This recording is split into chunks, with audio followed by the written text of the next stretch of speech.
Assalamualaikum warahmatullahi wabarakatuh. Salam, Om Swastiastu, Namo Buddhaya, salam kebajikan rahayu, salam sejahtera untuk kita semua. Halo ASN pembelajar, selamat datang di modul pembelajaran dasar-dasar coaching, mentoring, dan konseling. Perkenalkan, saya Ani, rekan saya Pipit, Adi, dan Hadi. Kami akan menemani rekan ASN pembelajar untuk mempelajari setiap modul pembelajaran ini. Semangat! Mengawali modul dasar-dasar coaching, mentoring, and counseling, kita akan membahas tentang pengantar CMC terlebih dahulu. Tujuannya adalah yang pertama, meningkatkan kompetensi para pegawai di lingkungan Kabupaten Cirebon sehingga mampu memahami latar belakang dilaksanakannya coaching, mentoring, dan konseling. Kemudian yang kedua, memahami konsep dasar coaching, mentoring, dan konseling. Yang ketiga, membedakan proses kegiatan coaching, mentoring, dan konseling. Keempat, memahami pendekatan apresiatif inquiry dalam CMC. Dan yang terakhir, menganalisis kebutuhan pengembangan bagi seorang pegawai atau analyzing performance problem. Oke. Untuk membahas modul pengantar ini, Bapak dan Ibu, kita akan satu persatu melihat. Yang pertama, bagaimana latar belakang dan konsep dasar coaching. Kemudian yang kedua, perbedaan coaching, mentoring, dan konseling. Ketiga, kita akan membahas mengenai pendekatan apresiatif inquiry dalam CMC. Dan yang terakhir, kita akan berkenalan dengan analyzing performance problem. Latar belakang dan konsep dasar CMC dalam kepemimpinan. Yang pertama, kita akan membahas dan menjawab pertanyaan, mengapa sih CMC diperlukan? Kemudian yang kedua, apa itu CMC? Dan yang ketiga, apa manfaat CMC bagi seorang pemimpin dan bawahannya?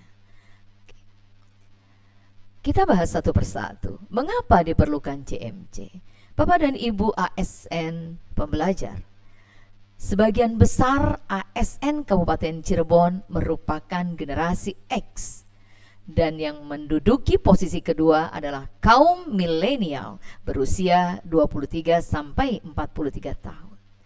Kemudian kita juga membahas tentang CMC karena bentuk pembinaan kepemimpinan yang dilakukan selama ini belum berorientasi CMC dan feedback. Dan yang ketiga, Bapak Ibu ASN pembelajar, bimbingan dan konseling kinerja dalam meraih capaian SKP yang dilakukan perlu berlandaskan CMC sebagaimana amanat dalam PP nomor 30 tahun 2019 dan Permenpan RB nomor 6 tahun 2022. Kita akan membahas tentang generasi milenial. Ibu dan Bapak, yang pertama latar belakangnya adalah generasi milenial adalah mereka yang lahir di tahun 1980-an hingga 2000-an, sehingga berusia antara 23 sampai 43 tahun. Generasi ini merupakan generasi yang sangat ingin diakui kehebatannya, kontribusinya, dan ide-ide briliannya, bukan hanya sebagai objek dalam pengambilan keputusan dari seorang pimpinan. Maka sebagai generasi X diperlukan perubahan kepemimpinan dari vertikal autokratif menjadi horizontal koordinatif. Nah, generasi X Kabupaten Cirebon berjumlah 7.014 orang, yang jumlahnya lebih besar dari generasi milenial yang menduduki peringkat kedua sebesar 2.118 ya dalam jumlah ASN Kabupaten Cirebon. Maka diperlukan kepemimpinan horizontal koordinatif, kepemimpinan yang dapat menghargai bawahannya dan memahami betul perkembangan teknologi dan zaman. Bentuk pembinaan kepemimpinan yang dilakukan selama ini belum berorientasi CMC dan feedback. Ini latar belakang yang kedua. Bapak dan Ibu ASN pembelajar, pembinaan kepemimpinan yang dilaksanakan oleh seorang pemimpin masih berorientasi atasan dan bawahan. Pimpinan memiliki kewenangan mutlak mengarahkan, mengendalikan, dan mengawasi bawahan secara penuh. Pembinaan dilakukan satu arah, bawahan tinggal melaksanakan apa yang diinginkan pimpinan. Hal ini akan membuat bawahan menjadi tidak berkembang kompetensinya. Inilah latar belakang kedua mengapa CMC harus dipelajari. Rekan ASN pembelajar, latar belakang yang ketiga adalah Amanat PP nomor 30 tahun 2019 tentang penilaian kinerja pegawai negeri sipil. Di sana dijelaskan bahwa dalam upaya mengembangkan kompetensi untuk mencapai kinerja PNS atau bawahan, pimpinan atau atasan langsung itu akan melakukan bimbingan kinerja terus-menerus dan sistematis dalam membantu PNS agar mengetahui dan mengembangkan kompetensi PNS dan mencegah terjadinya kegagalan kinerja. Kegiatan ini dapat dilakukan atasan dengan menggunakan teknik coaching ataupun mentoring. Kemudian, rekan ASN pembelajar, selain coaching dan mentoring, pimpinan juga bisa melakukan konseling kinerja sebagai proses untuk melakukan identifikasi dan membantu penyelesaian masalah perilaku kinerja yang dihadapi PNS dalam mencapai target kinerja. Dalam hal ini, pimpinan juga dapat melibatkan konselor sebagai pihak yang memberikan konseling. Kemudian, kita akan mencoba mengupas pemahaman atau pengertian CMC. Apa itu CMC? Coaching, mentoring, and counseling. Yang pertama, coaching is a role play by a manager to improve performance of a subordinate and the job. It involves plain practice, careful observation, and effective feedback. And mentoring is a role play by an experienced individual, not usually an immediate supervisor, who helps the project develop and perform beyond his or her immediate job level. Mentoring focus on orientation and socialization to the organization its culture, people in the form of feedback, guidance, and advice. And counseling, not to be mistaken for coaching, used to address personal or attitudinal problems rather than those related to ability. Counseling best left to specific professionals. Oke, Bapak Ibu ASN pembelajar, berikutnya kita akan mencoba untuk membahas apa itu manfaat CMC. Kita akan mencoba menggalinya, dilihat dari manfaatnya bagi lembaga, manfaatnya bagi individu, dan manfaatnya bagi Pemda. Bagi lembaga atau organisasi, coaching, mentoring, and counseling itu bisa meningkatkan kinerja lembaga atau organisasi, kemudian bisa memetakan kompetensi sumber daya manusia atau lembaga atau organisasi. Ketiga, bisa melihat kebutuhan pengembangan SDM organisasi dan lembaga, dan yang terakhir menjadi monitoring manajemen talenta lembaga atau organisasi. Itu manfaat CMC jika kita lihat bagi lembaga atau organisasi. Bagaimana manfaat CMC bagi individu? Yang pertama, seorang individu dapat mengaplikasikan pembinaan dan pembimbingannya melalui atau dengan anggota keluarganya. Kemudian yang kedua, bisa mengetahui dan mengeksplorasi potensi dan kemampuan diri. Ketiga, bisa menjadi wadah dalam berinteraksi sosial dalam masyarakat dan lingkungan.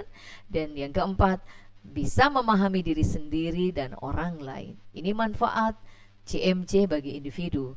Dan yang ketiga, Bapak Ibu ASN pembelajar, manfaat CMC bagi Pemda. Nanti akan terwujud interaksi positif antara atasan dan bawahannya. Kemudian akan juga terpetakan potensi dan kemampuan pegawai sehingga dapat digunakan dalam kegiatan perencanaan dan pengembangan pegawai. Yang ketiga, dapat terwujudnya pembelajaran terintegrasi yang efektif dan efisien bagi pegawai di lingkungan pemerintah Kabupaten Cirebon. Dan yang terakhir, manfaat CMC bagi Pemda adalah terwujudnya iklim kerja yang berkualitas, aman dan nyaman di lingkungan pemerintah Kabupaten Cirebon. Kita akan beralih ke perbedaan coaching, mentoring, counseling. Bahasan perbedaan ini kita akan bisa lihat dari aspeknya. Yang pertama tujuan, yang kedua hubungan, dan yang ketiga keahlian. Bapak Ibu ASN pembelajar, mari kita kupas satu persatu. Jika dilihat dari tujuannya atau aspek tujuan, coaching akan mengarahkan coach untuk menyelesaikan masalahnya sendiri dan memaksimalkan potensi dirinya. Ya, jadi kalau di mentoring bagaimana nih? Kalau di coaching itu kan coachingnya akan menyelesaikan masalah sendiri dan memaksimalkan potensi dirinya. Sementara di mentoring, seorang mentor akan membagikan pengalamannya untuk membantu mentee untuk mengembangkan dirinya. Dan di counseling, seorang konselor akan membantu konseli memecahkan masalahnya. Jadi tujuan konseling adalah membantu konseli memecahkan masalahnya. Kalau kita lihat dari hubungan, coaching merupakan kemitraan yang setara dan coach sendiri yang akan mengambil keputusan. Coach hanya mengarahkan saja, coachilah yang mengambil keputusan sendiri. Mentoring, kita akan lihat hubungannya, yaitu hubungan antara seseorang yang memiliki pengalaman atau berpengalaman dengan yang kurang berpengalaman. Mentor langsung memberikan tips bagaimana menyelesaikan masalah atau mencapai sesuatu. Sedangkan konseling merupakan hubungan antara seorang ahli dengan seorang yang membutuhkan bantuan konselor. Konselor bisa saja langsung memberi solusi.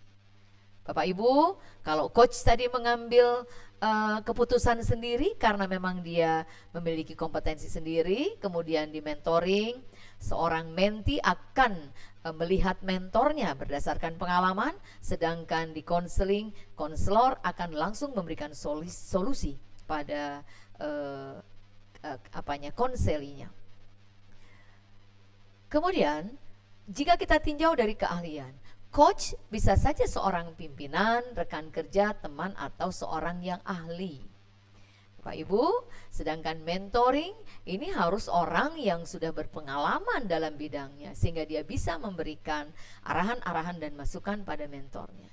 Untuk konselor adalah orang yang ahli di bidangnya. Apakah seorang pimpinan bisa menjadi mentor dan menjadi konselor? Bisa, ketika pimpinan kita mungkin orang yang berpengalaman dalam bidangnya dan dia bisa memberikan pengalamannya tersebut kepada mentinya atau bawahannya.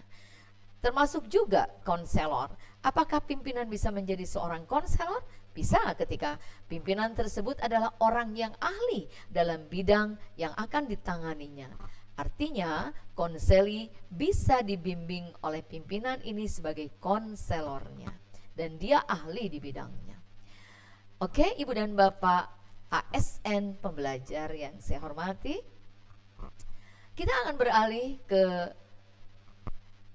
submodul lain ya, yang berhubungan dengan appreciative inquiry. Appreciative inquiry atau AI adalah pendekatan perubahan secara transformasional yang menekankan pada area kekuatan atau potensi yang dimiliki oleh individu atau organisasi. Jadi berdasarkan kekuatan dan potensi ya. Oke, hal ini disampaikan oleh Cooprider et al. Tahun 2008.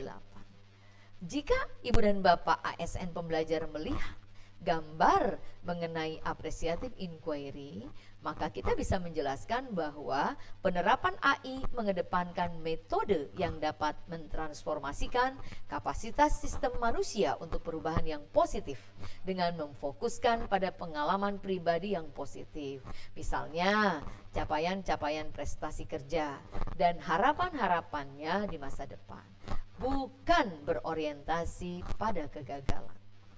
Nah, kalau kita hubungkan dengan pelaksanaan CMC, appreciative inquiry antara lain dapat digunakan sebagai penggerak perubahan budaya, peningkatan cara kerja, motivasi, dan juga pengembangan diri bagi seorang ASN ya. Jadi ASN maksudnya, pengembangan diri seorang ASN sebagai sumber daya manusia. kita akan membahas juga bagaimana sih apresiatif inquiry itu dapat berjalan. Akan ada daur tahapannya yang terdiri dari 4D. D yang pertama adalah discovery atau penemuan. Kemudian D yang kedua dream atau impian. D yang ketiga desain atau perancangan. Dan D yang keempat adalah destiny atau takdir. Bapak Ibu, ketika berhubungan dengan discovery atau penemuan, maka kita akan melihat atau kita akan mencoba ya menjawab sebuah pertanyaan-pertanyaan yang biasanya berupa seperti ini. Apa yang terbaik dari yang sudah ada? Di sini nanti akan dibutuhkan eksplorasi keunggulan dan potensi yang dimiliki. Jadi akan kita eksplor dengan pertanyaan tersebut. Apa yang terbaik dari yang ada? Dream atau impian adalah apa yang mungkin bisa kita lakukan. Ya, yang mungkin bisa kita capai. Di sini kita akan membayangkan hal apa yang dapat terjadi. Hal apa yang akan kita raih. Oke, Ibu dan Bapak, yang ketiga ada desain atau perancangan. Di dalam desain dan perancangan kita akan menjawab pertanyaan yang berupa apa yang seharusnya ya kita lakukan. Nah, mungkin saja kita bisa menentukan kondisi idealnya seperti apa, ya, menjawab dan menentukan kondisi ideal seperti apa, kemudian merancang pencapaian yang ingin kita capai. Itu berupa desain atau perancangan. Dan yang terakhir ada destiny atau takdir. Kalau berbicara tentang takdir atau destiny, maka kita akan menjawab pertanyaan yang berhubungan dengan apa yang akan terjadi. Di sini kita harus berupaya bagaimana memberdayakan, belajar dan menyesuaikan atau improvisasi dalam melakukan appreciative inquiry. 4 daur ini disampaikan atau diadaptasi dari Copywriter, Whitney and Steffers tahun 2008. Bapak dan Ibu, penjelasan berikutnya, appreciative inquiry mencoba menggunakan cara mengajukan pertanyaan dan membayangkan masa depan untuk membina hubungan positif dan membangun potensi saat ini dari orang, organisasi, atau situasi tertentu. Nah, model yang paling umum menggunakan siklus 4 proses. Nah, berfokus pada apa yang disebut pertama tadi discovery, yaitu bagaimana kita mengidentifikasi proses organisasi agar bekerja dengan baik. Yang kedua, dream, bagaimana kita bisa membayangkan bahwa proses bekerja dengan baik di masa depan menjadi angan-angan di masa depan, mimpi di masa depan. Desain, merencanakan dan memprioritaskan proses yang akan bekerja dengan baik. Kita rencanakan agar proses yang kita lakukan bisa bekerja dengan baik. Dan yang terakhir, destiny or deploy, adalah implementasi atau eksekusi dari desain yang kita usulkan. Bapak Ibu, tujuannya adalah untuk membangun atau membangun kembali organisasi berdasarkan apa yang berhasil, mencoba memperbaiki apa yang tidak berhasil. Praktisi AI atau appreciative inquiry menyampaikan pendekatan ini sebagai kebalikan dari pemecahan masalah. Jika strategi pemecahan masalah biasanya menggunakan analisis SWOT, maka pada pendekatan appreciative inquiry menggunakan SWOT, yaitu strength, opportunity, aspiration, and result. Oke, rekan ASN pembelajar, Bapak Ibu yang berbahagia. Berikutnya yang akan kita bahas adalah bagaimana kita mengenal kebutuhan pengembangan atau pengenalan kebutuhan pengembangan. Analyzing performance problem. Gambar yang dihadirkan adalah iceberg kompetensi model. Gambar ini menjelaskan bahwa kompetensi seorang pegawai atau ASN itu bisa kita lihat dari aspek pengetahuannya atau knowledge skill, Bisa kita lihat dari keterampilan atau hard skill, dan bisa kita lihat dari sikap atau soft skill yang terindikasikan dalam kemampuan dan perilakunya sesuai tuntutan pekerjaan. Dalam iceberg kompetensi model digambarkan bahwa kompetensi perilaku lebih sulit diukur dan dikembangkan karena cenderung tersembunyi dan menetap. Sedangkan kompetensi pengetahuan dan keterampilan yang relatif cepat dapat dikembangkan sehingga dapat teramati. Namun demikian, seorang pimpinan tetap harus mendorong, membimbing, dan menyentuh apa yang ada di dalam tersembunyi dan menetap tadi dengan menyentuh motivasi intrinsik, ya, ASN-nya atau pegawainya. Intrinsic motivation itu harus kita sentuh, dan kita juga harus melihat nilai-nilai. Kemudian kita juga mampu memotivasi para ASN bawahan kita tersebut. Dalam analisis performance problem, ya, kita akan coba bagaimana mengimplementasikan, ya, kebutuhan pembelajaran, analisis kebutuhan pembelajaran bagi organisasi, yaitu menguraikan bahwa setiap manajer atau pimpinan di berbagai level harus mengetahui apa saja yang menjadi masalah kinerja, dan setiap masalah kinerja harus diketahui apa penyebabnya. Apakah kurang terampil atau bukan kurang terampil? Tanpa mengetahui problem kinerja yang sebenarnya, atasan akan mengalami kesulitan untuk melakukan CMC. Oke. Nah, yang terakhir, Bapak dan Ibu, pengantar CMC berhubungan dengan how to develop people, yaitu bagaimana tipe area pengembangan bagi seorang pegawai atau ASN. Ada tipe area pengembangan berupa technical skills. Ketika yang dibutuhkan adalah technical skills, maka kita bisa melakukan tutoring, ya, atau kursus. Kemudian ketika tipe area pengembangan itu berupa soft skill, maka di sini kita harus lihat untuk posisi sekarang atau posisi mendatang soft skill tersebut, ya. Jika untuk posisi mendatang, maka kita bisa menggunakan mentoring untuk area pengembangannya. Dan ketika untuk posisi sekarang, kita juga harus melihat jangka waktu untuk mempelajari keterampilannya nih, ya, singkat atau lama. Kalau untuk posisi sekarang jangka waktu yang singkat, maka area pengembangan atau tipe area pengembangan yang bisa kita lakukan adalah training. Dan jika waktu untuk mempelajari keterampilannya itu membutuhkan waktu yang lama, maka kita bisa menggunakan coaching. Oke, rekan ASN pembelajar, inilah yang bisa saya sampaikan untuk pengantar CMC, coaching, mentoring, and counseling. Bapak Ibu akan bertemu lagi dengan rekan saya, ya, dalam sub pembahasan coaching, mentoring, dan counseling berikutnya. Terima kasih. Assalamualaikum warahmatullahi wabarakatuh.